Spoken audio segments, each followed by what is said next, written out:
Shafi Parambil M പിയുടെ വാഹനം തടയണമെന്നോ അദ്ദേഹത്തെ തടയണമെന്നോ ഞങ്ങൾ എവിടെയും തീരുമാനിച്ചിട്ടില്ല.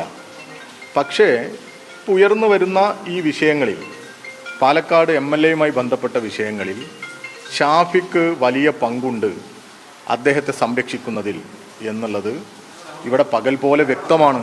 ജനങ്ങൾക്കിടയിൽ അതൊരു വലിയ അസ്വസ്ഥതകൾ സൃഷ്ടിച്ചിട്ടുമുണ്ട്. ബീഹാറിൽ പോയി പിന്നെ തിരിച്ചു വന്ന സമയത്ത്, മാധ്യമങ്ങളോട് പ്രതികരിക്കുന്ന സമയത്ത് ഒരു വാക്കുകൊണ്ട് പോലും പാലക്കാട് MLA തള്ളിപ്പറയാൻ തയ്യാറാകാത്ത MP ആണ് വടകരയുടേത്. സ്വാഭാവികമായും ജനങ്ങൾക്കിടയിൽ അത് വലിയ അസ്വസ്ഥതകൾ സൃഷ്ടിക്കുന്നു. ആ അസ്വസ്ഥതകൾ, ആ പ്രയാസങ്ങൾ പ്രതിഷേധ രൂപത്തിൽ ഉയരുക സ്വാഭാവികമാണ്. ഇന്ന് വടകരയിൽ കണ്ടത് നിങ്ങൾ ശ്രദ്ധിച്ചു കാണും. പ്രതിഷേധിക്കുന്നു, DYFIക്കാർ തന്നെയാണ് പ്രതിഷേധിക്കുന്നുണ്ട്. ആ പ്രതിഷേധത്തിനോട് കാണിച്ചൊരു അസഹിഷ്ണുത ചെറുതാണോ? എന്തൊരു ഷോ ആണ് അവിടെ കാണിച്ചത്! വലിയ രീതിയിൽ പ്രകോപനപരമായിട്ട് ഇടപെട്ടത് ആരാ? ഒരു ജനപ്രതിനിധിയല്ലേ. സ്വാഭാവികമായിട്ടും ഇങ്ങനെ ഒരു വിഷയമുണ്ടാകുമ്പോൾ തൻ്റെ വസ്ത്രം പോലും ഞാൻ ഷാഫിക്കയെ കാണിച്ചിട്ടാണ് ധരിക്കാറ് എന്ന് ഒരു നിർണായക സമയത്ത് വെളിപ്പെടുത്തിയ MLA-യുടെ ഏറ്റവും അടുത്ത ആള്, അദ്ദേഹത്തെ പാലക്കാട് MLA തള്ളിപ്പറയാത്ത ആള്, അദ്ദേഹത്തെ വടകരയിലെ DYFIക്കാർ പ്രതിഷേധം അറിയിച്ചു എന്നുള്ളത് സ്വാഭാവികം. പ്രതിഷേധങ്ങൾ നടന്നോട്ടെ, അതിനാർക്കാ പ്രയാസം?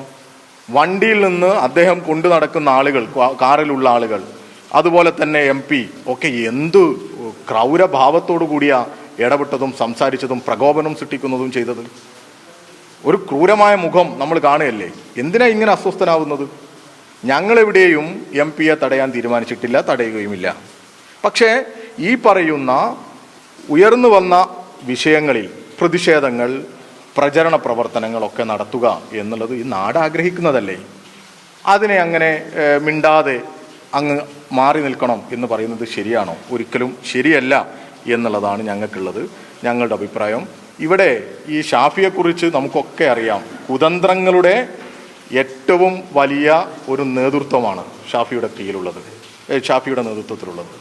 ആ കുതന്ത്രങ്ങളിൽ ഞങ്ങളുടെ DYFI സഖാക്കൾ വീണുപോകരുത്, നല്ല ജാഗ്രത കാണിക്കണം. പല കുബുദ്ധികളും ഷാഫിയുടെ നേതൃത്വത്തിൽ ഈ സമയത്ത്, കാരണം അല്പം വല്ലാതെ പ്രയാസപ്പെട്ടിരിക്കുന്ന സമയമാണ്, പല കുബുദ്ധികളും ഉയർന്നു വരാൻ സാധ്യതയുണ്ട്. പല കുതന്ത്രങ്ങളും ആലോചിച്ച് നടപ്പിലാക്കും. ആ കുതന്ത്രങ്ങളിൽ നിന്നൊന്നും, ആ കുതന്ത്രങ്ങളിലൊക്കെ പെട്ട് പോകരുത് എന്നുള്ളൊരു അഭ്യർത്ഥന ഞങ്ങൾക്ക് വടകരക്കാരോട് പറയാനുണ്ട്. ഈ വിഷയത്തെ വഴിതിരിച്ചു കൊണ്ടുപോകാൻ ബോധപൂർവമായി ഷാഫി പറമ്പിൽ MP-യുടെ നേതൃത്വത്തിൽ വലിയ ഗൂഢാലോചന നടക്കും. നല്ല ജാഗ്രത വേണം എന്ന് തന്നെയാണ് ഞങ്ങൾക്ക് പറയാനുള്ളത്.